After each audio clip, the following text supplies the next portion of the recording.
You are about to enter the Shockwave Skull Sessions podcast on shockwaveskullsessions.com. And now your host, Bob Nalbandian.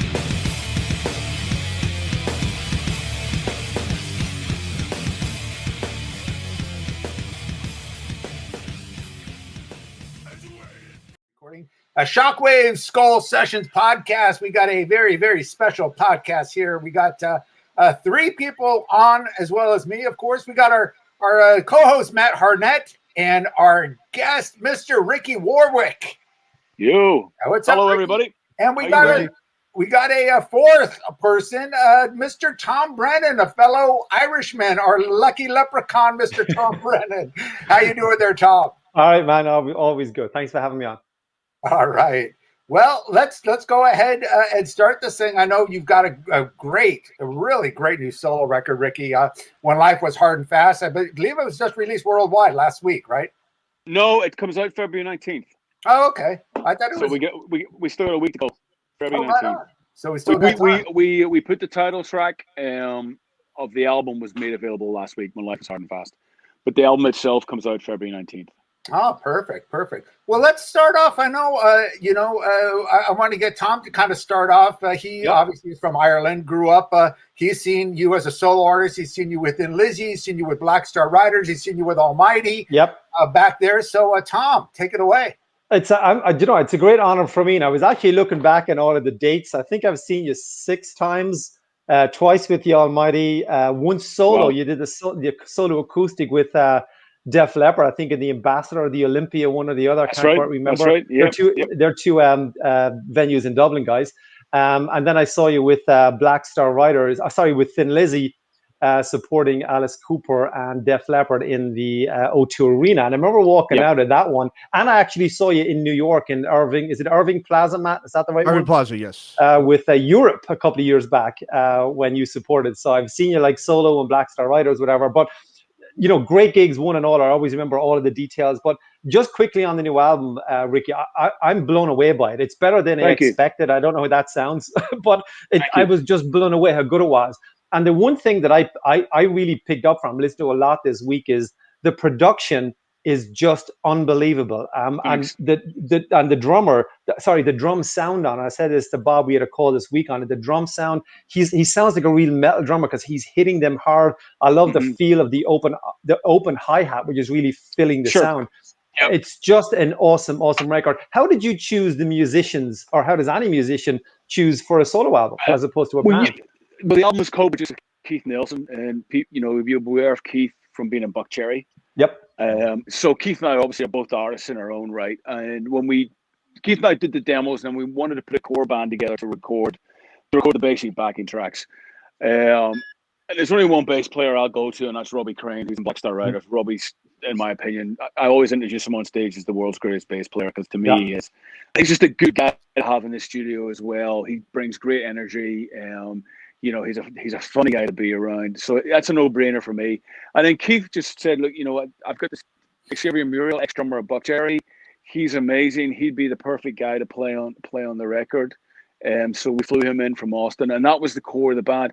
And Xavier played on every track but one. The track Gunslinger, my manager, Adam Parsons, actually plays drums on that track. He's a drummer, and he hadn't played in a while. And I could see him getting stressed with the business side of it. And I was like, you need to get back playing your drums. You're a pretty decent drummer. And he said, I don't have time. I said, no, you need to, I think he's great. Discover some of the music and get back. So I got him all fired up again, and he came in, he kills it. He plays on Gunslinger and did a great job. So that was the core band. That's what we put the backing tracks down with. Okay, dude, that's perfect. Great. I didn't know that Adam played on that. I got to give him some shit. Adam's playing drums on Gunslinger. Good for you to get him playing again. I know he said he played in like a new wave of British heavy metal band that never really. I didn't really, but I never really knew that he was that established of a drummer. That's awesome. Yep. Yeah. So, talking about the new wave of British heavy metal, I know the Almighty started, kind of more late 80s. And you were, a young kid during that time. I know it really filtered over to Ireland as well. Sweet Savage, one of my favorite bands. And they were kind of lumped in with that whole thing. Of course, Vivian Campbell. Was that a big movement in Ireland as well? The new wave of British heavy metal bands, did they come over there much? Like say Def Leppard, Maiden, Tigers of Pan. You're asking the wrong guy, because I was a full-on punk rocker when all that was happening. I can answer that, because I mean, I was I got into metal probably in '81. First band I ever heard was Thin Lizzy. Actually, it was a buddy of mine playing. His friend of mine playing Black Rose album. I was just in the home hanging out, and I was walking past the room, and I just stopped and went, what am I listening to? I was 11 years of age. It was 1981. Black Rose, of course, came out in '79. So just a couple of years after, obviously Lizzy had released like Chinatown and Renegade in between, but I had heard that for the first time. So that was my first introduction. Then there's always one guy who knows everything about metal. He was like the Lars Ulrich of Waterford. He just knew everything about everybody. Then it was an introduction into Raven and Tigers of Pantang and Judas Priest, even though they're not new album, but they got lumped in with it. And then obviously early Maiden. So for me, in my little hometown of Waterford, that new wave was a big thing, because all of my buddies all had the denim jackets and the Maiden patch at the back and Rush and Saxon and whatever. So it was a big thing in my town for sure. Well, up in Belfast, growing up then, because bands just wouldn't come and play. I mean, for me, the first two Iron Maiden albums, I was totally into them. I was being cheeky there on Set Punk. Those first two Maiden albums, likes of Tom, Lizzy as well. Black Rose is my favorite Lizzy album of all time. Yep. I never considered Thin Lizzy a metal band, but to me, they're So, but Belfast had this vibrant punk scene around them with the Good Vibrations label that Terry Hooley started. You had bands like Stiff Little Fingers, Outcasts, Rudy, Defects. And because they were from Belfast, they'd be playing every week because they weren't afraid to come over and play. A lot of the big bands didn't want to come and play in Northern Ireland at that time because of the situation. So you would get Thin Lizzy coming up from Dublin. You'd get Rory Gallagher coming over from Ballyshannon and playing. And you'd get the Irish guys who were Irish who weren't afraid to play.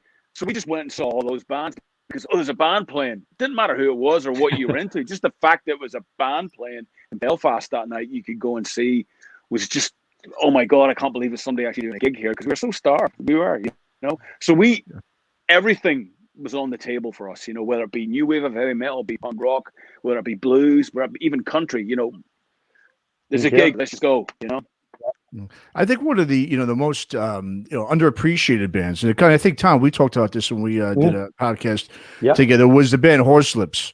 I mean, that band, when you listen to that band, I mean, all that folk metal that you hear right now that's going across Europe, I mean, all over the place. If you go back, listen to Horselips, I mean, that's where it all started. I mean, you just pop on like King of the Fairies, a song like that. I mean, it just destroys. And what I think was really cool about them was they were a very independent band, and they never left Ireland, right? Most bands obviously had to go over to London. You had to go, you couldn't, or try to maybe go to America to make it. But they actually did everything themselves, and they never left Ireland. I mean, that was still their home base. But yeah, they're such an underappreciated band. I mean, did you grow up listening to them at all, Ricky? Or I mean, I know they stopped. I think I have two older sisters, Matt, and they're both, they were the ones that were buying the vinyl. They're quite a bit older than me, and so I was really getting into their sort of record collection. And I remember my sister buying the Thing by Horselips and just going, what the hell is this?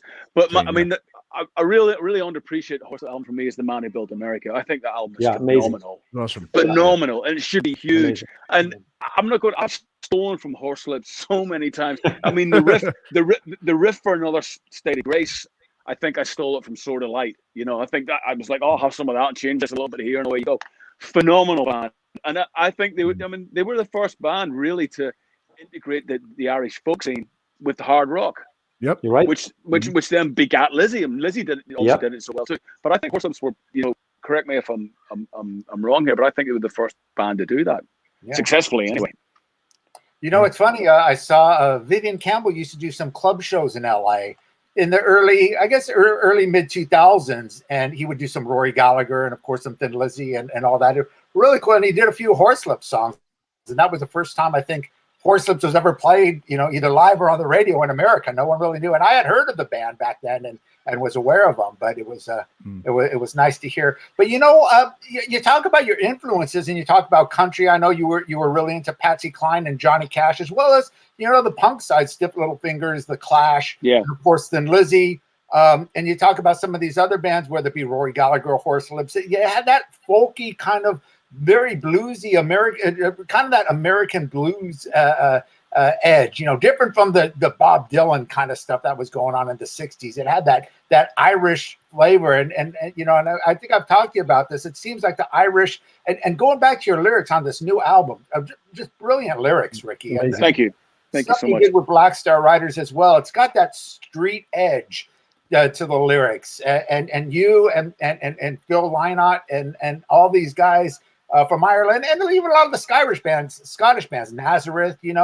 I love that street edge kind of lyrical approach and the musical approach. It reminds me a lot. I could hear a lot of old Motown, because the early 70s Motown and 70s soul had that street kind of vibe to it, because these people were living on the street. And I think it was kind of a similar thing in Ireland. Was it a lot of your social background and what was going on in Ireland? I think it is, and I think you bring in the Motown, obviously, with Barry Gordy and the whole label starting up, and that Detroit sound and that feeling of being on the streets and being working class and fighting for everything that good that comes your way.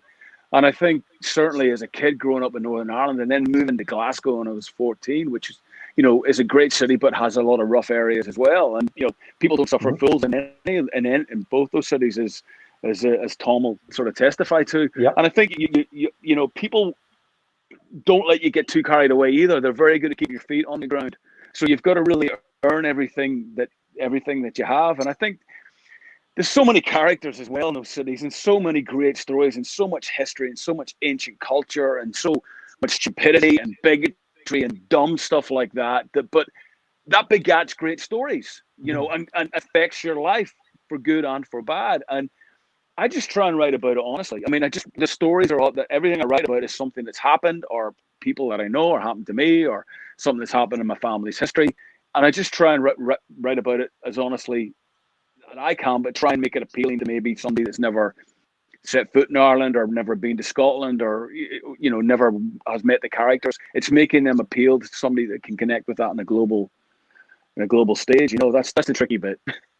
Well, Ricky, real quick then, just on the lyrics, because because what your lyrics are doing, not just on the new album, but just generally with Black Star, etc., is you're kind of bringing you on a journey, it's bringing you a story. And Phil did that too. Phil kind of brought you into the story. It's like reading a book. Yeah. It's like you're turning the pages to, okay, where's this going? What's he talking about? So did you ever like study poetry? Did you have an interest in poetry, or is this something that just comes natural? You're pulling from real life experiences and stories, or no, absolutely. I love reading. I'm just always reading and books and why do people say things, and I think it's just having fun with the English language. Why do certain things mean certain things to people? All of that, just devouring it and sort of taking it in. And there was nobody better than it than Phil. Phil had such a poetic way with words and imagery. It was just brilliant. And everybody that I idolize, the likes of Phil, or lyricists that I look up to, would be Phil, Joe Strummer, even Lemmy, even Ronnie James Dio had a great way with those lyrics that he was writing. That's right. To Dylan, to all those guys are the masters of the art when it comes to poetry. Even Van, some of the sublime lyrics in like Brown Eyed Girl, when he's talking making out behind the stadium in Belfast, it's just brilliant. Yeah. And I'm like, and I can picture those places in my mind, and I think that's what I want people to do when I'm writing something. Some people don't give a toss about the lyrics, and that's fine. That's totally cool. That's all subjective, and that's all part of rock and roll. But a lot of people do, and I know when I hear lyrics that resonate with me, they conjure up images. Yeah, and it's magical, and that's what I love about it, and that's what I'd like to try and do in my own writing. Sure. Yeah. Let's talk about when you moved to Scotland. You said you were 14. Were you looking to form a band, or did you already have the Almighty in mind, or was it just you needed to go? No, I mean, I didn't want to move. I was very happy in Belfast, even with all the shenanigans going on. I had a really nice little life there, and getting into girls, getting into music, was playing for the local soccer team. I was, and then my dad. One of those things back then, we're moving to Scotland. You don't really get any say in it now. It's like we're moving to Scotland. We're moving next month. Yeah, okay. Why? No, we just are, and that's it. And it's a horrible age to move because you're 14. Yeah. So you're full of that teenage angst and that piss and vinegar, and I just always laugh at my dad. I never had the balls to ask him, and I should have while he was still alive. You know, he's like, well, no, we need to get out of Northern Ireland. You know, it's a height of troubles here, son. You know, there's a lot of religious bigotry. There's a lot of stuff going on. He moves the family to the west of Scotland. all the fucking places you could have picked, which is just as much religious bigotry as what's going on in Northern Ireland. The first day I was at school in Scotland, you know, I'm in school, I'm nervous, you know, I'm walking along. This guy comes up to me, he says, oh, you knew, Irish guy. What are you, Protestant or Catholic? And I'm just like, oh, here we go. Here we go. You know, I'm just, you know, and I could never really work it out. But the great thing about it was I was quite a tough kid, so I was quite good at standing up for myself. But the first day at school in Scotland, suddenly rumor gets out there's a guy with a guitar from Ireland. And so you're in the playground, and then this guy goes, I've got a set of drums. And then this guy walks over and goes, I've got a bass guitar. Meet me at his house tomorrow, 6 o'clock. And those first two guys were Stump and Floyd that I went on, you know, 6 years down the road to form the Almighty with. And that love of music just brought us together straight away. They weren't particularly the guys I hung out with in school. They never were, because I was really into football. So I always hang out with people that play football. But they were the guys that had the drum kit and the bass. So we became a band. And instantly we started, you know, right within the first 2 weeks of me living there, we were rehearsing and playing. And that the three of us, as I said, would go on to be in the Almighty together, which was pretty amazing, you know. But the Almighty had, I mean, I'm just looking at some of the details, like 7 studio albums, I believe.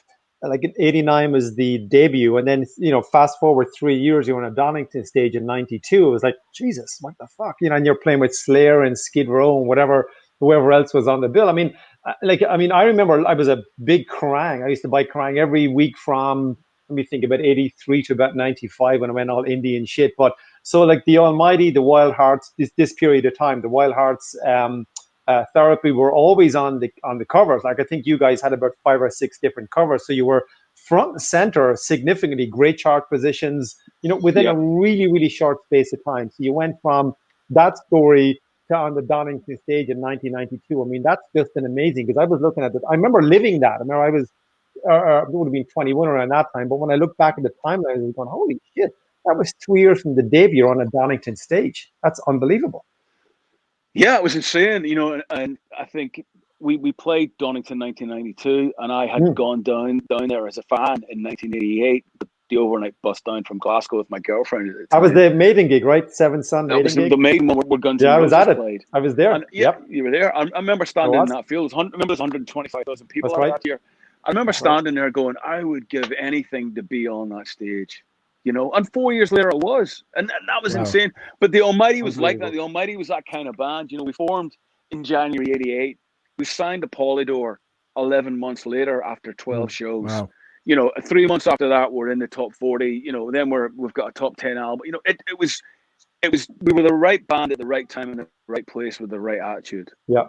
You know, and I think we had the songs to back it up. And I think that's what it was. Just everything just kind of came together. But it all happened so insanely quickly. Maybe a bit too quickly, if I'm being honest, looking back on it. But you know, you don't want to really stop at the time.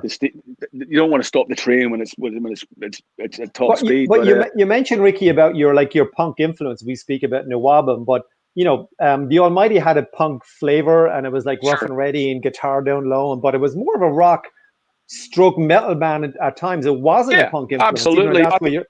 I think we wanted to be Sham 69 meets Motorhead. You know, we wanted the heaviness of Motorhead and that little bit of a metal edge, but we wanted the oi football terrace fist in the air choruses that were just big and everybody could sing along to. And I think that was our mantra, and that's what we wanted to be. And you know, I think we achieved that. I really do. I'm really so proud of my time in that band. Oh, for sure. It was amazing. Yeah. Yeah, no doubt. So, Ricky, I mean, you also with you guys obviously too. I mean, you guys are obviously huge in Europe, and you play with Iron Maiden, Metallica, Megadeth. I mean, every major metal hard rock band there was. And then you guys obviously came over here to the States for I think one tour, correct? What was it? I mean, is there a reason why you guys never came back to the States, or you just decided to stay really, over in Europe and not really try to, get too big over here, or what was the reason for that? No, it was just. I don't want to sound like a whiny rock musician, because I hate whiny rock musicians. We came over, we had a great attitude out the gate. Our albums were doing really well at Metal Radio in the States. We came over, we did a week of residence shows in New York in '89, and they went extremely well. Then Ricky Rackman asked us to come. I still think we're the only European band ever to play the Cat House in LA. It was all going well. We were signed with a great agency. We were on Mercury Records. We couldn't seem to get on a tour. You know, we wanted to get on a bigger tour, so we couldn't seem to get on that. And then it was the old thing where, you know, you'd have a relationship with somebody at a label, they would leave, and you'd be back to square one. That just kept happening perpetually with the Almighty. Like, you wouldn't believe. I mean, it was insane. We used to joke about it. You know, it wasn't funny, but it was that, you know, who's ever working the Almighty, will you be out of a job next week? We used to say that to them when the guy, I'm your new guy. Well, okay, you'll be fired on Monday, you know? And sadly it was. So we could never build up any momentum. But I mean, we were pissed off. We wanted to break America so badly. Yeah. And then I think we begged and we kicked up enough fuss that when Power Tripping came out in '93 and did really incredibly well in Europe, I think the label had to sit up in America and go, oh, all right, these guys are selling a lot of records in Europe. Let's try and get something going here. But they did the whole thing where we came over, you know, a few internal struggles again with the label. They stuck us on a 9-week club tour of the States in a van. You know, the New York, Boston, you know, major East Coast shows are great. The LA shows great. The San Francisco's great. All that bit in the middle, we're playing to the barman and 2 dogs. Yeah. And it was soul destroying. You know, it was so hard work. You'd be driving 700-800 miles. You'd get to the club, you'd set up, and there'd be 10, 15 people, no promotion, the whole story. And I think that tour really rattled us, you know, because we were back playing in the UK to, you know, 2,000-3,000 people a night. It's not that we weren't so big-headed, we're not going to do this, but I just think we were, you know, after 6-7 weeks of it, you just go, hang on a minute, what do we do? We're killing ourselves here. What are we doing this for? Ricky, for me, that sounds like the Thin Lizzy story. It sounds like the Gary Moore story, because Gary Moore, when he played in Europe, he was playing arenas, and he came over and playing shit houses in New York. And Bob, I heard you talk to Bob Daisley, you know, a couple of times about that you know, Bob Daisley is playing, and you're going like, where are we playing? Like, I'm next to the toilet here. There's a guy going for a piss, and you're trying to play your bass or whatever, and he's playing arenas in Europe. And then, like, Thin Lizzy never made it for different reasons. Never mind the amount of money you're hemorrhaging as well, you know. So you kind of go back, you know, $100,000 more in debt, and what have you achieved out of it, you know? And suddenly you're doing European tours to make up the shortfall that you lost on in America. Yeah. Well, you know, and at this point, people are maybe bought their first house, and you know, so you know, it's weird. It's a weird one, but certainly, you know, we didn't give up on it, Matt, and it certainly definitely pissed us off that we could never get foothold in the States, because we wanted to so badly. We really did. Yeah, because I mean, like, Therapy, you know, had made some noise, you know, here a little bit. Yeah. I used to think it was maybe because, you know, here in the States, obviously, especially with punk and metal, they never really cross-pollinated the way it does overseas, you know, in Europe and in other parts of the world. So over here, the punk rockers want to be in their corner. Metalheads want to be in their corner. So it was never really, especially there in the 90s, because it was mostly, you know, obviously grunge and alternative that was so big. But yeah, it just used to shock me, because I would see Therapy come over, do pretty well. And, you know, and I just was like, wow, I didn't understand why you guys weren't doing the same. But you just explained it. It makes a lot of sense with the whole record label, you know, nonsense, of course. Yeah. Yeah. I think I told you, Ricky, I saw you, because, you know, I was well aware of the band here in the States, and I know you were doing really well on college radio. And I was in England in, I think, 92, was it? You played the Town and Country house. And I remember, you know, Phil Campbell came out on stage, and I'm going, wow, that's right. They're huge. And you know, I didn't realize how, I knew you guys were big, and I'm just going, why isn't this translating to the States? But you know, you guys mentioned Therapy. They never really took off here. They had a real big buzz. I mean, you could go back to Status Quo and all these other bands that were massive. Slade. Slade, yeah.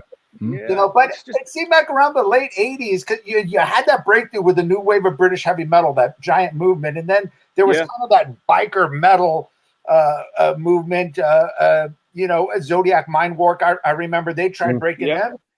Yep. Yeah, I mean, it was the cult seemed to be the exception. The rules seemed to be the cult. You know, they seemed to be the ones that the cult did was the ones that, and they kind of changed their sound. They did when they did Electric. It was more of a simple AC/DC. Of course, but would work extremely well for them. Yeah. Yeah, absolutely. Ricky, I got a quick question for you. Just on one of the gigs that I saw, it's more the timeline in the gig, and I just got the dates. It was the Point Theatre, and you had Megadeth, Alice in Chains, and the Almighty, and that was the beginning. I think in '91, so that was the beginning of the Megadeth Rust in Peace tour, and that was the first Irish gig after Dave Mustaine fucked up in Belfast. when he said give Ireland back to the Irish and whatever. But did you ever discuss that with him? Was he nervous coming back? Oh, I've got a great story about this. I was going to ask that. Thanks for having the balls to ask that. Oh man, me and I love Dave the bits. Dave and I are tight, and I love him the bits, and he's been really good to me. And I've interviewed him a bunch. I actually interviewed him for Kerrang magazine. We had a front cover. You want to cover? Yeah, you want to cover? Me and Dave, America. Remember that? So he's always asking me about Ireland and the whole thing and all. So I remember that gig. So that gig was the Point Theatre, as it was known back then. Yeah, that's right. That was on the 75th anniversary of the Easter. Oh, I didn't know that. It was so we knew that. So Dave was nervous because no disrespect, to you guys, but a lot of Americans think the troubles were happening down south, not just in the north, and they don't really have a grasp of understanding. So Dave goes, "We're going to be okay, aren't we? We'll be fine down in Dublin, And Stumpy, the drummer of the Almighty, who's a Glaswegian nutter, west of Scotland lunatic, just madman, but love him to bits.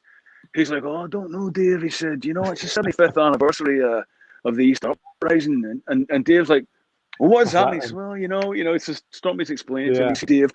Dave kind of thinking the way he does, going, "Right, okay, so we should just get out of there pretty fast." And I think literally they came off stage that night. That's funny. Because we'd been wound up so much and got in cars or whatever and just, out of Dodge straight away. Didn't hang around, Of course, I remember that. Going to be fine and nothing's going to happen, but we were having a bit busting of his balls. Yeah, that was a great gig. I remember watching Alice in Chains, and that was my first time. They were kind of breaking big at the time. Amazing tour. Oh, but Dave over I love Dave so much. I mean, he's just brilliant, and I'm a huge Megadeth fan, so me too. It was always such an honor to play with those guys, and they looked after us so well every time we were on tour with them. They really did. I just got a text from Dave this morning. Yeah, he's cool. Yeah.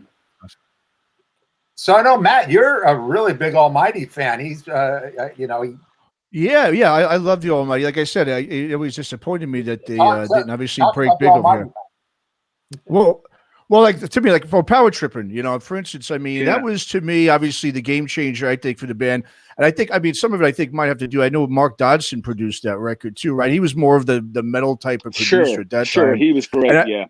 Right, yeah, and then and I know before that on Soul Destruction you had Andy Taylor who produced. What so was that when you guys were doing Power Tripping? Was that like because it was by '93 that came out, and of course that time and also that was the first record with Peter on it as well, correct? Yeah. So that was it made the top 5 I believe in Britain, right? I mean it was huge. What the thing about it is you guys always definitely kept, that punk rock tinge to it. I think on that album, you definitely had more metal. It was right around, obviously, grunge was huge at that time. Did that have any influence on what you guys were doing? Because I know shortly after that, like by the time you got to Just Sad Life is when you guys really started going back more to the roots of the punk and more, rock-based stuff, right? Yeah, I mean, we've obviously been out with Alice in Chains and seeing how great they were, and that whole grunge thing. I found that really exciting. I was like, here is a band that's got this kind of punk energy, but these real heavy groove riffs, and I was my mind was blown. And then when Pete Friesen joined, Pete came in and Pete showed me drop D tuning. I'd never written the drop D, and that was just suddenly I was like, all right, the doors are blowing off here. This whole new way of writing that I've never even explored before. So now I'm writing all these riffs and like drop D tuning, so the guitars are sounding heavier and we're tuning down, and that all just played a part in it, of creating that sound. Now, Pete had a really big influence on the sound of the band when he joined because of the amazing guitar player that he is. And that was just a seminal album for us. It was a game changer because it did so well. But yeah, we certainly always retained that punk edge because I think that's just certainly me and Stumpy in the band. It's in our DNA. That's just what we grew up on. You know, and then we did Crank after that, which to me is my favorite Almighty album as well, which is probably even heavier than Power Tripping. Yeah, yeah. And then by the time we got to Just Add Life, I mean, we were just starting to lose our way. I think there's some good songs in Just Add Life, but you know, there was way too much substance abuse. We were fighting. It just wasn't a coherent band anymore. We were listening to a lot of people around us maybe we shouldn't have been listening to. The whole Britpop thing was happening, and we should have stuck to our guns, you know, and we didn't. And you know, I'll take the blame for that as much as everybody else that was involved, you know, and that really was the beginning of the end, I think, for the band. We should just say who we were. We should just be in the Almighty and just, you know, and we were listening to people we shouldn't have been. and the cover on Just Add Life is just completely messed up. So when I looked at that again after, like, we're kind of, oh my God, what were they thinking? Because that cover is just all over the place. It's like a psychedelic issue. But quickly on Power Trip, and Blaze Bayley is on that, right? Did he do a backing track on something? How did that come about? Because that is so odd. That's so left field. He sang backing vocals on Jesus Loves You, But I Don't. Yeah. We done a lot of tours with Blaze's band Low Spain, early days. Them in Dublin too. So we knew him. But he just turned up in the studio one day. Like, we didn't invite him. Blaze just showed up one day and walked in and went, I'm here. And we're kind of like, okay. You know, so I was like, and of course, you know, we love Blaze, so we're like, yeah, you're here, have a beer, and you may as well come in, sing on a track. But I don't think anybody actually went, would you like to come down and sing on a track, Blaze? But Blaze, you know, Blaze is full of life, and you know, Blaze doesn't need an invitation. And he just turned up one day, and he was in the studio, and we put him to work, and he was great. Yeah, good. Yeah. I was going to say the cover of Just That Life, Tom, that's actually Storm Thurgeson that designed that cover. I didn't know that. It's just when I looked at it, it's just like you don't know what you're looking at because you're trying to take it in. You should have. He did, and he did the video for. You ever seen the video for Do You Understand with the Geese? Right. Oh, wow. Yeah, he did that as well. And me and Stumpy turned up that morning, and we'd been out drinking all night. We knew the band was splitting up, and it was the last video we did. And somebody had given us an ecstasy tablet. So in the morning, this is 10 o'clock in the morning, we dropped these ecstasy tablets, and we're coming up, and all these geese are just walking about in this warehouse. And Storm was very English and over the top, and I kind of looked at Stumpy and I went, "Are you fucking? Is this actually happening? Or you know what the?" He was like, "I have no idea." He went, "Just go with it, Ricky. Just go with it." And the geese are like, you know, weirdest day of my life. Yeah. Storm obviously with Hypnosis. His album covers are just brilliant. I would assume he's very into psychedelic drugs.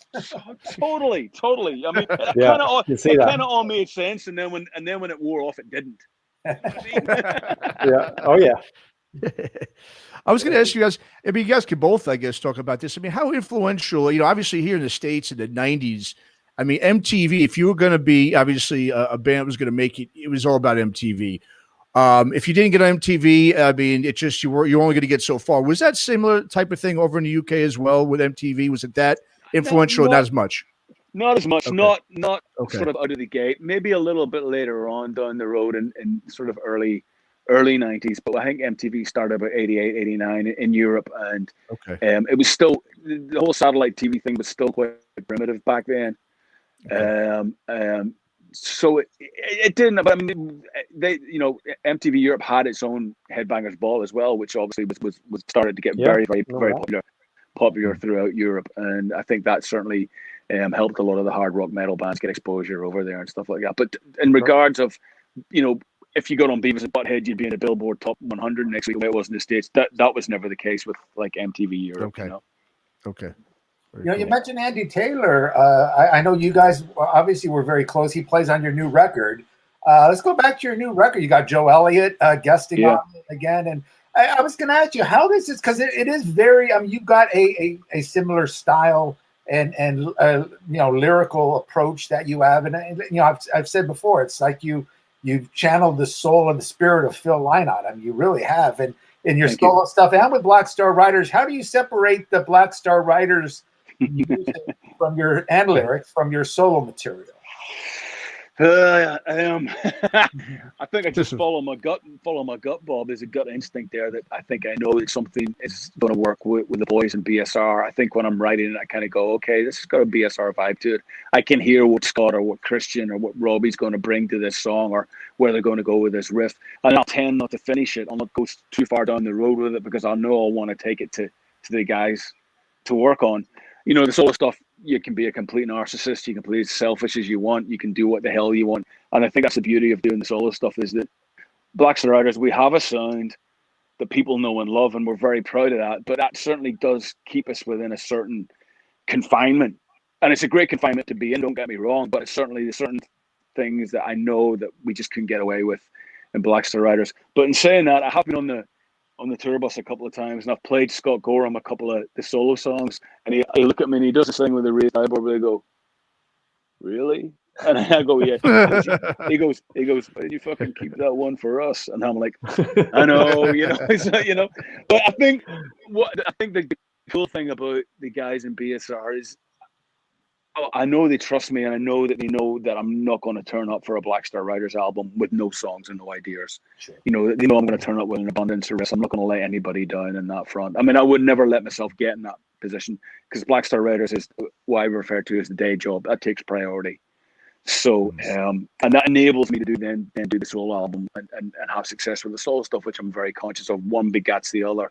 So I'd never take that for granted. So, it just seems to work, you know. I just instinctively know what's going to be a BSR song. I can't explain it any better than that. Sorry. Just on the new one again, Ricky, is that my personal favorite song? So just is the one you recorded with your daughter, which I'm just looking at the words here. That is amazing. That track is just absolutely. I can't describe how much I love it. And You Don't Love Me, I just love the din, din, din, din, din, din. I love the groove in that. Like that for me, like that's a screaming hit single. If somebody just picked that up and started playing it, because when I just got the release, first of all, I'm just flicking through. You listen like 30 seconds, and I put that on and just heard the first couple of grooves and left it on, rather than just flicking to see what the next few songs. That track is amazing. Absolutely adore that track. Those two are my favorites by far. Thank you. Yeah, I mean, the simplest songs are always the hardest to write. It's the old cliche, and that's true. And I wrote the riff, and Keith Nelson came up with the chord structure for the chorus, the real cool descending chorus. It's all got that Motowny backbeat going on. Yeah, love it. And the lyric, "You Don't Love Me" was the first thing I sang. You know, you're playing along, you just sing what comes into your head just to get the melody on. And I remember going, "Oh, all right, that's not very good. I'll come up with something better than that." You know, "You Don't Love Me." That's, you know. And then I kept coming back to "You Don't Love Me," and I thought, well, why don't you love me? It's not a lot. I don't want to. So I wrote it about people that want to make other people feel bad, that go out of their way to be negative or say nasty stuff about other people, put them down, and put a lot of effort and energy into that. Like it's their vocation in life. I'm going to make you feel like shit because it makes me feel better about myself. You know, and it's that whole thing, revolution starts in the mirror. If you can't look in the mirror and feel good about yourself, you know, nothing good's going to come up. There's so many people, especially online now, you get all these people that'll go out of their way, "You suck," and "I hate you," and I just don't like something. I don't say anything. You know, I don't go out of my way to ruin somebody's day. I'll just go, you know, I'll not comment. You know, and that's the whole reasoning behind the lyric. You know, "You don't love me," but if you don't love me, I don't care. You know, you're predictable. You know, it's predictable, of course, because you don't love anything. You're such a negative person that nothing's ever good enough. Your glass is always half empty. You know, no matter what happens, no appreciation, nothing. Nothing. Yeah, for your life, for being alive, for we've all met people like that. Sure, damn right. And I'm, you know, so I used to kind of let it get to me, you know, and I'd be like, fucking, you know, but now I'm just like, really. I mean, really, I'm sorry you feel that bad. You know, good luck. Have a nice life. Well, Ricky, when you write a song, I mean, the first song, I'm just looking here, the Fighting Heart. When you write the first song for an album, does that set the tone for what the album is going to sound like? And like you write the first song, you complete it, or then do you think, okay, I've got to fit within this groove, or do you write something else and go, okay, that's a good song, but it's nowhere near what I originally thought it was going to be? Right. Yeah, what sets the tone for what the album sounds like? Not really. I mean, Fighting Heart was the first song we did write for the album, funnily enough. And I made it sort of clear to Keith that I wanted to write just a really in-your-face, straight-ahead rock and roll album, you know, and in the same vein of like a a Tom Petty, Heartbreakers, Johnny Thunders, but with big guitars, and you can hear that. And Keith bought into that straight away. But I just think I know. I don't really analyze anything anymore, Tom. I just think I'm at an age now, like I'm 54 years old, where I think I know what I'm about and what I am, and what I've got, and I trust my own gut and I trust my own instincts, and I have confidence in myself, complete confidence in myself now that I maybe didn't have even 10, 15 years ago. Sure. You know, and now it's not that I don't care. It's just like this is what you see is what you get. What you hear is what I sound like, and that's it. You know, if you like it, great. If you don't, great. You know. Was it Jay Rustin that produced this album, this new solo record? Or? No, it was Keith Nelson. Myself and Keith. Tom said, brilliant job, great job. Brilliant production. Love it. Yeah. Thank you. Yeah, appreciate that, guys. Absolutely. Yeah. Just a quick one. I mean, we're kind of jumping segments on the Black Star Writers. I got to touch on that, right? Like, did you get like the call to be a member of Thin Lizzy? I know we're going to jump on a Black Star. Is that how it happened? Like, the Scott Gorham go, hey, this is Scott from Thin Lizzy, I'm doing this. Did you get a call to do that? Yeah, that's exactly how it happened. But I knew Scott. Oh, jeez. Scott and I were friends, and we've been friends for a long, long time.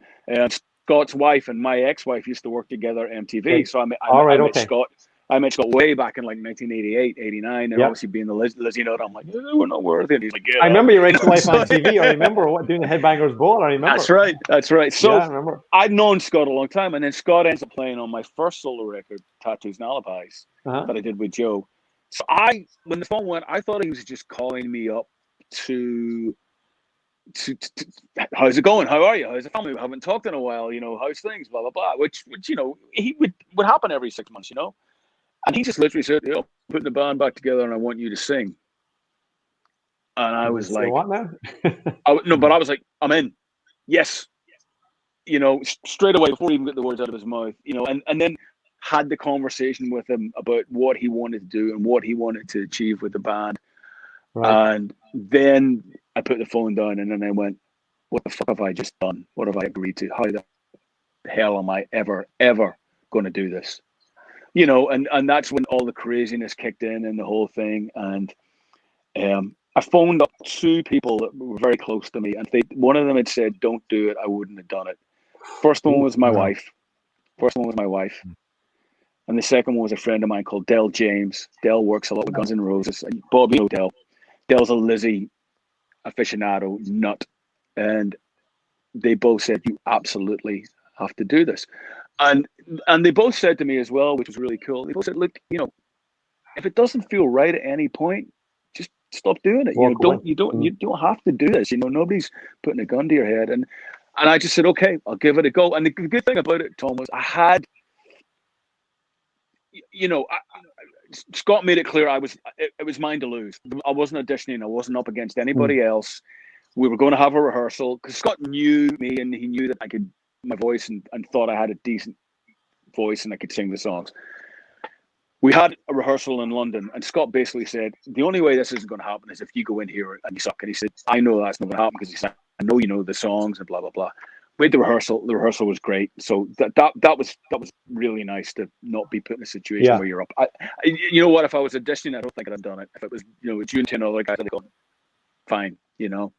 Because I was blessed that I saw that version of Thin Lizzy, like with you know, with Marco and you know, the kind of the early, you know, the original lineup, I guess, of Lizzy, Lizzy Part 2 or Lizzy Part 10, I guess, at that stage. But I know that when I saw it in the Dublin gig, I remember like with the and I was watching it. I remember watching Brian Downey do a drum solo, which I'm guessing was Inshallah, because that's what the song is. Would have been, and I remember I'm just saying, right, I'm now going to die a happy man. I've just watched it because Lizzy were just before my time, because I'm, you know, I was 13 when they were done, so I never got to see Lizzy or even see Phil solo.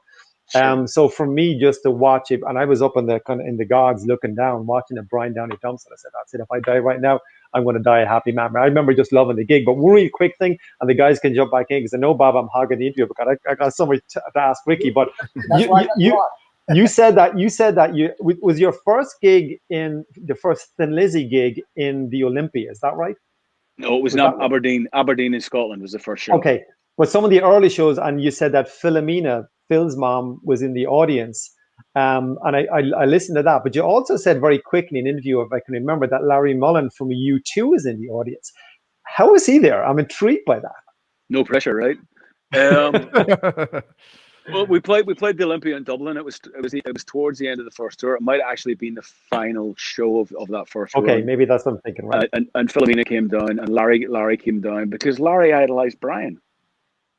You know, I didn't know that. Larry's favorite drummer of all time is Brian Downey. Wow. You know, and to see Larry Mullen be like a little kid around Brian Downey was amazing. You know, it was just brilliant. You know, Brian is so revered and rightly so in Ireland because nobody plays drums like Brian Downey. Nobody has a feel like Brian Downey. Nobody. It's so unique. I've played with a lot of great drummers, and they're all amazing. Nobody has the feel that Brian Downey has. Yep.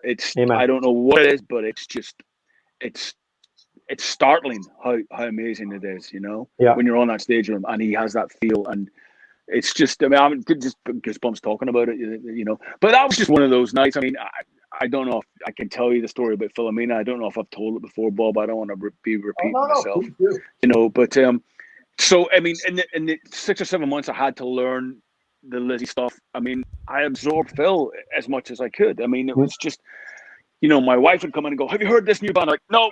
I'm listening to that's all I listened to was Thin Lizzy. I mean, I did anyway, but I wouldn't listen to any new bands. I wouldn't watch any. It was Lizzy, because I had to get all those little Philisms, as I call them, in the songs right. I had to get the phrasing right. I just wanted it to sound as close as I could get it to the way Phil would have done it. So we're playing the Olympia, and we get the word that Philomena's coming down, and I'm just like, oh man, no, you know, I'm just no pressure. The stomach's coming up into my mouth, and we're doing the gig, and obviously, Tom, you know the Olympia well. It's a beautiful Victorian theater. She's in one of the boxes up in the top, and just off to the left of my eye, I can just see her. You know, when the crowd lights go up, and we do the gig, and I'm nervous anyway because it's Dublin, it's Phil's hometown. You know, I'm just very aware of how much this means and what Phil means. You know, I'm very nervous. I do the gig. I think I sing. I think I play great. The band plays great. We do Black Rose. I look up at the corner of my eye, and she's on her feet, and she's applauding like hell. And I can see she's got tears streaming down her face. Wow. And I thought, you know, she seems happy, so the tears of joy. So I thought, great, no problem. Go back, get changed. There's an after show in the bar there at the Olympia. And I walk in, and my wife Tina's over with me, and I walk in, and she's sitting there holding court, and she sees me straight away, and she just stands up and goes like that. And I just said, Tina, can you just give me a minute here? I'm just going to go and talk to Philomena. She comes over and she gives me a hug, and she just goes, that was fabulous. She goes, my Philip would have loved every minute of that show. He says the soul and the passion that you sing his songs with, he would have loved it. Yeah. And I burst into tears. Amazing. You know, absolutely. I just started bawling my eyes out. And she just gave me a hug, and she just goes, Philip would have been so happy with that. Yeah. And I just went, that's all the validation that's all I need. That's all I need. Yeah. Doesn't matter. I had the pleasure of meeting her a couple of times, and I've spoken to her 3 or 4 times at Lizzy tribute gigs and whatnot. And I met her in Waterford. Oh my God, years and years ago. And my daughter is 14 now, so she was maybe 2 and just rolling the pram or whatever. And there was a busker in the middle of town playing Lynette songs, playing Lizzy songs. So that caught my ear. I just went over for a look, and I was just standing there. And she'd be standing right next to me, but I didn't notice her. So I was just standing there like, listening to this guy. And I said, holy shit, that's Philomena. So I said nothing for a few minutes, and the guy is playing the songs. Obviously, she's listening to her son's songs. Think about it, right? And so I just said to her, God, this guy's really good, isn't he? And she said, yeah. I said, he's no Phil in it, is he? And she went, what? And then she just turned and we had this conversation. She was saying hello to my daughter. And we had this conversation for about 30 minutes or so. Somehow I got her address. And I just, because I said, I always wanted, she said, if you're ever in Dublin, you come by me. And I wrote to her, you know, because he didn't really do email. This is, I'm guessing, 89 or something. Yeah. And I wrote to her, and she sent me back a letter, which I actually still have like in a scrapbook. And I never made the return trip back. That's one of those things where why didn't I do that? So I have this handwritten letter from her just saying, so nice to meet you. Your daughter, beautiful. And it's going, that's a treasure for me. Just even have it from her. Yeah. Well, she was just that. I mean, she's so amazing with the Lizzy fans. She was. I've heard so many stories like that, you know. Yeah, and she didn't amazing. have to. Number one, she didn't have to come to the show. It must have been hard for her, Mm. and she certainly didn't have to speak to me. She certainly didn't need to say anything to me, you know. And the fact that she went out of her way and made a beeline to me straight away, you know, and you know, I remember coming back and I was bawling like I've never bawled my whole life, you know, because it meant that much to me, that it meant so much to her and given her enjoyment. And she said, you know, she goes, I miss my Philip every second of every day. Yeah. And she said, for a few moments there tonight, you know, I missed him a little bit less because I felt he was there in the room beside me. And I was just, and she's saying this to me, you know, and Scott's laughing at me. Scott's like he's dry right now. And I'm just like, you have no idea what this means, you know, and you know, there'll always be the no Phil, no Lizzy brigade. And I get that. I'm one of them as well. Phil Lynett's lead singer, Thin Lizzy. I'm not. Phil's the dude. He's the guy. When I put there is no other lead singer in Thin Lizzy. It is Phil. That's the way it should be. I'm just looking after the songs. That's all I'm doing. That's all there is to it, you know. Yeah. Well said. Well, dude, like I said, there's no other replacement than you for that Thin Lizzy lineup. And Thank you, Bob. You know, as you know, I told you the story. I was at, you know, of course, I'm close with your manager, Adam, and he told me, you know, that they were thinking of getting Ricky. I'm like, oh my God, that would be awesome. And he invited me to that the rehearsal show. That's right. I remember you being there, Bob. Yeah. I think it was. Yeah, we met there. And of course, Brian Downey was playing and Vivian Campbell. I think that was the only U.S. show Vivian did with Thin Lizzy. And I was seriously just absolutely blown away. Yeah. And what you say is so true. I've talked to Brian about this. I say his playing in Thin Lizzy, and you know, no disrespect to Tommy Aldridge. I've seen Tommy play the Thin Lizzy songs, but it's like, that's not right. Seeing him back with Thin Lizzy and you on vocals, and again, no disrespect to John Sykes. When I saw the John Sykes version. John's amazing. You know, great. You know, but Bob, you had the attitude. You had that punk rock feel. You had that. You know, well, that's what Phil had. Phil had that edginess and that aggressiveness too. Absolutely. You know, and I think there you had that first version of Lizzy. It's got put back together. You have three Irishmen in the band. You've got me, Vivian, and Brian. You know, that knows what it means. You know, knows that where it came from was there when Lizzy came out of the ground in Ireland. You know, when Phil sings about the mountains and one go down to the sea. When I used to get up and go to school in the morning, I could see the mountains in the morning from a window. You know, in County Down. You know, and it's no disrespect to John, who's a phenomenal singer and a phenomenal guitar player, and has every right to be there because he was on a Thin Lizzy album for God's sake. But I just think, you know, that was what Scott. I think one of the reasons that Scott picked me was the Irish thing. You know. Yeah. You know. It definitely worked, man. It definitely. It was good that they already did that Thin Lizzy, so you weren't really stepping in any new territory because they had the revamp. Yeah, that definitely helped. That definitely softened the ground for me. There's no doubt about it. True. And like the progression into Black Star, obviously, like it came about, you know, not that long after Lizzy, a couple of years, I guess. And like the 4 albums in, and they're all great and everything else. But you know, there's been a lot of movement in band members. You know, with Damon and so on and so forth. You know, which one I guess surprises you most? Which one was like Marco, whatever? Which one was the holy shit? I can't believe that just happened. Which was the kind of the sucker punch? It's starting to look really bad for me that nobody wants to be in a band with me anymore. Isn't it? That's what the 3 members have left in 8 years now. None of them surprised me. I could see every one of them coming. Every one of them coming. Marco, I could see because Marco is always moving and always, you know, chopping and changing. And as much as I love him, I just knew he wasn't going to be in one thing for too long. Jimmy, you know, Jimmy's an amazing drummer. I never got on with Jimmy that great. I could see that happening without going into too many reasons. Damon, being so close to Damon and working so close to Damon, I could tell as a friend that something that he was going to, you know, he wanted to move on. I could just tell, you know. And because when he said to me, you know, is this a surprise? He went, no, I knew. I could tell. I could certainly tell. And certainly on the last cycle, you know, when we were on the Priest tour, which we've been trying to get on a huge tour in the States for Black Star Riders started, he just didn't seem completely happy. You know, I'm walking about going, yes, we finally got on a fucking killer tour in the States. Yeah. And he just, I could tell he was, yeah, no, this is great. I'm enjoying it. It's going to be cool. And I was like, you know, and I get it. And I get every reason why they all left. Like, nobody was fired. Nobody was like, you're leaving. They all left of their own accord.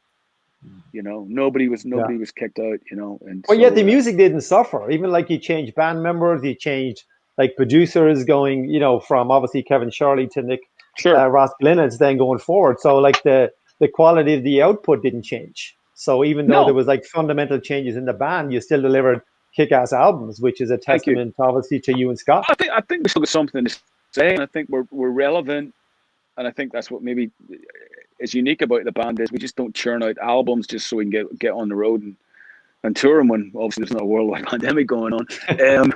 But yeah, I think we feel we stand for something. I think we've got something to say as a band, and I think, you know, we're 8 years into it. We don't play any Thin Lizzy songs live anymore. Yeah. We haven't done for quite a while. Yeah. Haven't done for quite a while. And the band stands, you know, the name Black Star Riders merits its own thing. And I think the name is bigger than some of the people that are in the band now, you know. Yep. We're about an hour in. I don't know how much more time you have left. Fine. I don't want to rush as long as you want, man. Oh, wow. As long as you want. Yeah, I definitely want to, you know, talk about before you close, you know, you could talk about a little bit more about the solo record. But was there something else you want to talk about there, Matt, before we? No, I was just going to ask about this. You know, in terms of now, I mean, like, you know, you just brought up the pandemic, and so what? I mean, now with the solo record, are you going to do anything to sort of promote that in terms of? Are you interested in doing any of that live stream stuff or any of that stuff online? I mean, because obviously right now your hands are tied. There's not, you know, nothing else you can do until you know. Yeah. I have been. I started doing the first live stream I did back in May last year. Okay. And it was completely, you know, alien to me. I'd never even conceived of doing anything like that before. But I saw that people were doing. I waited, you know, a month or two, and then I sort of looked around and found a platform I thought would work well for me. And that platform was Stage It. And I use Stage It. And what I like about Stage It is you sell tickets for the show. You do online flyers, so it's just like doing a real show. Okay. For all intents and purposes, but you're not playing it. Sure. You're obviously not playing live. And that appealed to me, and I've been using that platform ever since. And I've been doing about one a month. I'm keeping the ticket price as low as I possibly can. It's like $5 to buy a ticket. I've tried to change the set list every month. I'm just very aware that everybody's hurting. But, you know, which is why I've not been doing one every week or something like that. But it's been amazing for me because it's given me something to work towards every month, rehearse, learn new songs, maybe play some songs I have never played before, and I get excited about it. You know, it's never going to be the same as obviously playing live, but it's certainly kept me going the last year for sure. Okay. I know next month you got the St. Patrick's Day shenanigans coming up. So what can we expect from that one? Well, somebody was joking me you should do a shot after every song. I'm not sure if that's a good idea. Might get about 6 songs in and the gig would be over. I'm just good. We're going to do one on Saturday the 13th, just prior to St. Patrick's Day. And, you know, it's songs with an Irish connection. So obviously a few songs from me, and there'll be a Lizzy song in there. And great. Watch that. Be a couple of covers, you know, other covers in there as well. So how do like the fans watching this and me, how do we sign up for that? What's the process to do so? If you go to stageit.com and log in there, you can just stageit.com, Ricky Warwick, log in there. You can buy a ticket online. Cool. That gives you your virtual ticket, day of the show. Click on your link and you're in. And that's it. Shows are about an hour long. And you can interact with me during the show. You can type, you know, there's a little sidebar. You can type in comments and all that kind of stuff. And I'll do that. Yeah, please do. Yeah. Absolutely. And with Black Star Riders, I mean, I heard you guys had been writing, and the band is still together because there'd been some stuff out there, some rumors that you guys weren't, but you are. Anything new on that front right now, or just? I mean, we're very much together. I mean, rumors are great, aren't they? Aren't they great? Yeah. You know, we had our wings clipped, and we put on our Steady Grace out in 2019. We got one round of touring in Europe before we all went into lockdown, because last year we were supposed to be touring constantly with Black Star Riders. You know, we're planning on touring the States and Asia and all the European festivals. Of course that didn't happen, so you know the logical thing was, okay, we just got to plow on. So we've gone in, we've written and demoed the next record, and we're just sitting waiting that we can get in the studio to record it, which will hopefully, the way it's looking, is going to be the summer. And we'll record here in Los Angeles, and we're going to work with Jay Rustin again. So album number 5's done. Cool. It's good to go. We're just waiting to get in and get it done. Yeah. Awesome. Didn't know that. Yep. Right. Well, why don't you talk a little bit about, again, the record will be coming out next week. Friday the 19th, yep. Is that through Nuclear Blast as well, correct? Worldwide? Nuclear Blast Worldwide, yeah. Right on. Good company, yeah. Testament. Yeah, they've been great. Accept and whatever. Holy shit. Give Monty Connor some shit for me. There you go. I've been with them almost 9 years now, which is insane in this day and age to be with the label that long. Yeah. And they've been really good to me and really good to Black Star Riders. And I just like their passion and their support's been great. So I'm real happy to be on Nuclear Blast. They've been good. They're a great label. It's great to see because I know just real quickly back in like you were talking about in the almighty days, especially the late 80s into the 90s, there was so much pressure from it was all about the major labels and hit songs, and you got to do this.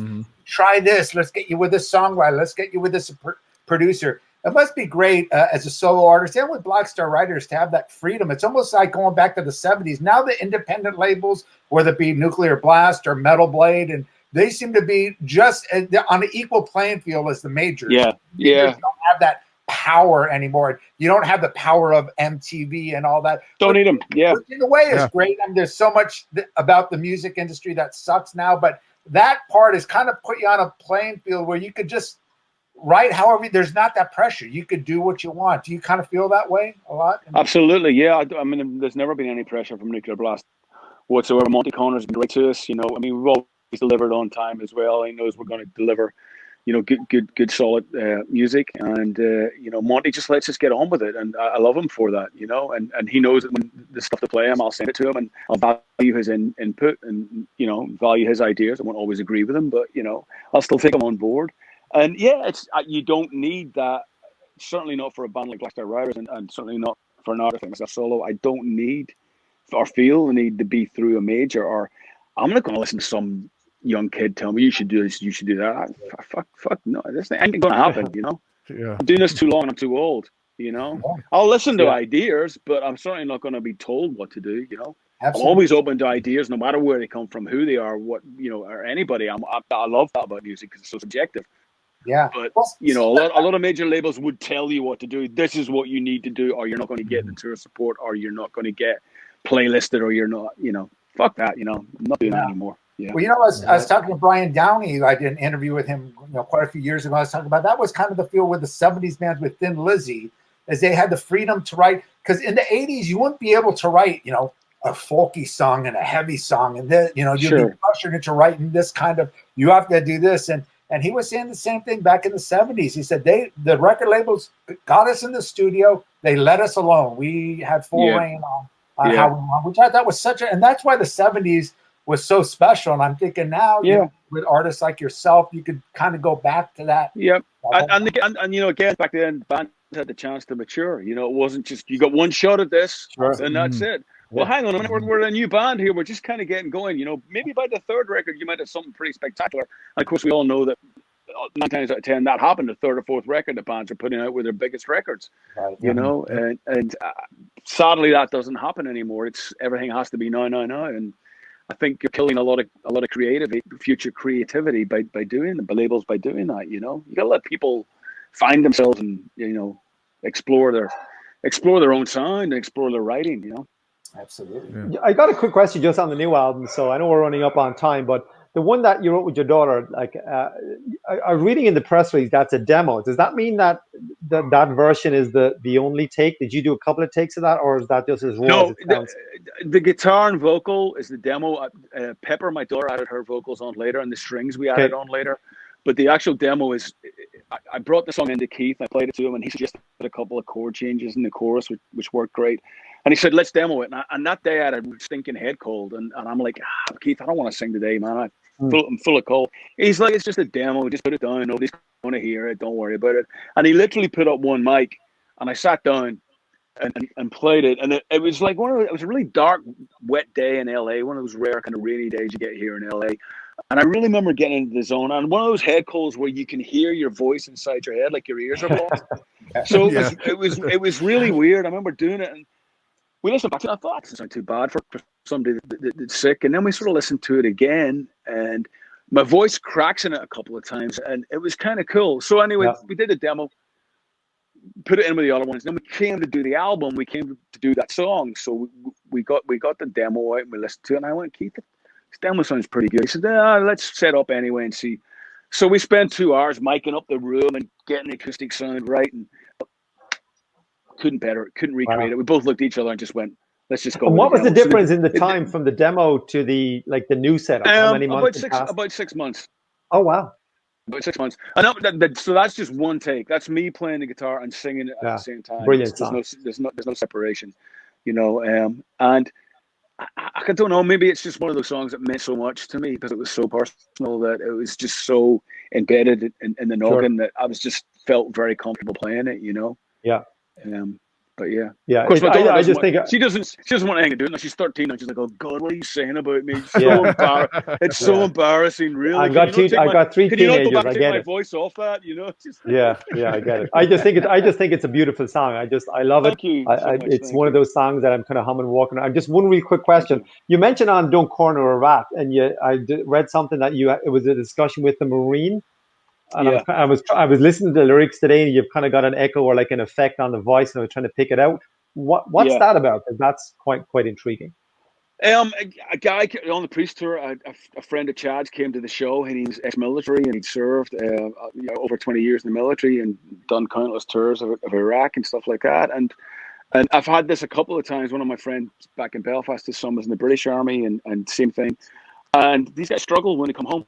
They struggle with post-traumatic stress syndrome, and the help is not there for them, and they struggle just adapting back to some kind of normality, and it's almost like they're forgotten about it. And they give their all for our freedom, and they don't get it in return from the countries that they serve. And I just wanted to highlight that, and his story was very much of that, and it was quite an emotional night talking to him.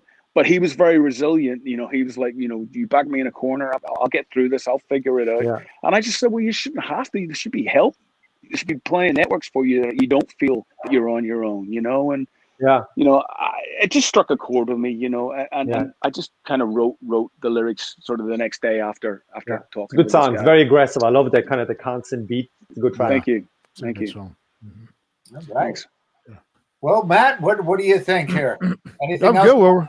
This or before we close here? I'm good. We can hang it all day here. I know you probably have. I'm having a good time, guys. It's been fun. I'm really enjoying myself. Oh, good. All right. Well, then I will ask you one more question. I want to circle back a little, Ricky, back to when you did Circus Diablo back in mid 2000s. There, I mean, that was such a so that was interesting because you went from the Almighty, you started doing your solo stuff. When that came up, Circus Diablo, I mean, was it to the point where, because I remember reading something, you at one point thought about just quitting music in general. You would kind of, I guess after the late experience with Almighty, with I guess all the labels and stuff, you would kind of burnt out or kind of soured on a lot of things. So was the Circus Diablo, when you did that, because that was, I mean, I thought that was a really solid record you did with, you know, Billy from the Cult there and Matt Surum. And were you, I guess, at that point satisfied with the solo stuff, or you wanting to kind of get back into being more into a band, sort of setting at that point? Or was just an opportunity that kind of came up and you took it? No, it was a total accident. I mean, I'd just done the Def Leppard tour. Solo stuff was going well. I was still very much involved in making solo records. I just moved to LA. It was 2005, and I literally just got off the boat, as it were, for want of a better expression. And I'd known both Billy Morrison and Billy Duffy for a long time, from when they were both living in London, and they were friends. And so I'm like, I'm here, you know, I don't really know anybody but you guys. So we met for a coffee, and you know, Billy Morrison suggested we just go back to his place and jam. You know, he had a little studio set up, and so the three of us, are, you know, me, Billy Morrison, Billy Duffy, are just sitting there, and we start jamming. Next thing I know, there's a couple of songs written, and next thing I know, you know, Matt Storm's like, "Hey, come and record in my studio." And next thing is a deal on the table from Koch. And next thing is some shows on Ozfest, and then somebody has to go. He's in the Cult. He's in Fuel. I've got the solo thing that I'm doing. You know, we can. This is all going bit too fast. And that album's great. I love it. You know, Great, yeah. I love those guys. And Love it. I love working with Billy Morrison. They're still dear friends to me. But it sort of took off before anybody was like, oh, well, hang on, this is just something we're going to do on the side. You know, suddenly people wanted it to become more than that. And, you know, Billy's got the Cult and Brett Scallions has got the Fuel and Matt, obviously Velvet Revolver and stuff. So that it just wasn't ever going to happen because of that, you know. And I think that somebody had to go, hang on a minute, guys, you know, this is fun, but we all got day jobs, you know. Yeah, that was a great record, though. It really was. Yeah, it was good. Fantastic. I know you moved around a lot, Ricky. Obviously, like, you know, Belfast and Scotland. When you moved to Dublin, and was Joe Elliott involved in that move? Was the conversation? Was it anything to do with him because you knew him as like a bass? No, it was more. It was Andy Cairns from Therapy. It was Andy taught me into moving because I was at Loose End living in London. He says, "Why don't you just come back to Dublin?" You know, he says, "You know me," and I knew a couple of other guys there, and I just wanted to get out of London. And Andy said, just come. Well, let's find you a place in Dublin. And so really, Andy was instrumental in helping me move over. And then I met Joe pretty much within the first couple of months that I was there. And okay. Interesting.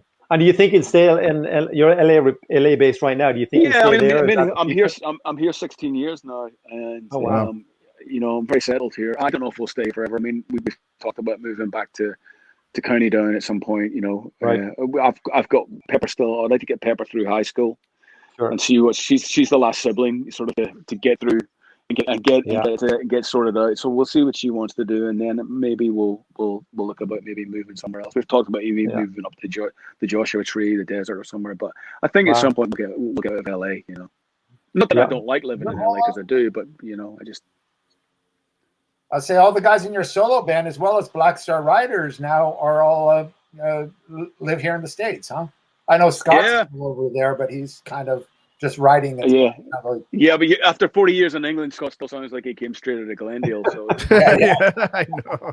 You know, there's no difference. Yeah. Well, Robbie's away, right? Yeah, exactly. Robbie's here in LA. Chad's up in Pennsylvania. Christian's up in Oregon. You know, so yeah. Right on. Striking distance, yeah. Well, hopefully things will open up soon. You guys will be able to tour here in the States. It'll be so great to see you live again, Ricky. You know, thank you. We saw you with Black Star Riders on the Priest tour, and I caught the Thin Lizzy shows. That great Thin Lizzy show you did at the Coach House too, where you did a full set. That was fantastic. Remember that? Yeah. Thank you. So many great great shows that I've seen. Any chance you might have I know you've reunited with the Almighty so many times. Any chance there might be? No, that's all done. I don't think so.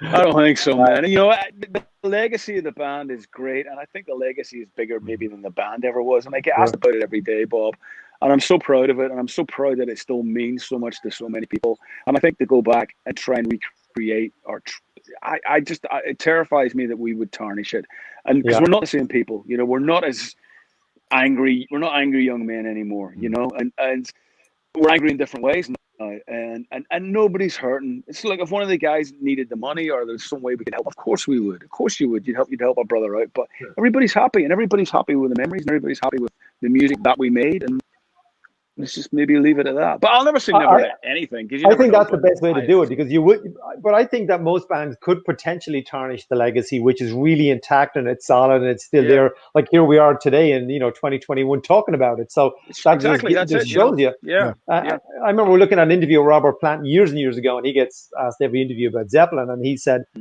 this was probably 10, 15 years ago. I don't recall. And he said, how can I compete with a 25-year-old me? And I think that was the best answer he could ever give. He couldn't do it. It's a great answer. I mean, just thinking about singing some of those Almighty songs gives me a headache. I was like, really? You shouted that loud for that long? Yeah. What was wrong with you? Ricky, I saw you live many times. I was a recipient of that shouting, so I saw it many times. You still got that energy live. Last time I saw you with Black Star Riders, you haven't lost it at all there, Ricky. Thank you, man. I appreciate it. Thank you. All right. Well, in closing, you want to? I know are you pretty active on social media? Is there? Yeah, I am. I'm on all the usual suspect sites: Instagram, Twitter, Facebook. There, and I will reply and interact as much as I possibly can. So yeah. Awesome. Well, there you go. Anything else there, Matt, before we close this off? No, we're good to go. Just I really appreciate you taking the time, Ricky. It's great talking to you again. And can't wait to see you live. And we'll check out definitely check out that St. Patrick's Day thing that's coming up for sure. Please do. Yeah. Saturday, absolutely. March the 13th, which is obviously not St. Patrick's Day, but it's close enough. Yeah. Thank you for joining us, Tom, as well, and bringing in your Irish insight here. It was really cool. Thanks. Great pleasure. Thanks, Ricky, for your time tonight. I know you're a busy man. My pleasure. It's been a lot of fun, guys. I really enjoyed it. When everybody buy the new solo album, it's genuinely as good as we're talking about. It is just a great album. So, absolutely. Guys, be safe. Thank you so much. All right, you too, Ricky. Thanks so much, bud. Thank you. Thank you. Thanks a lot, bud. Bye-bye. Bye.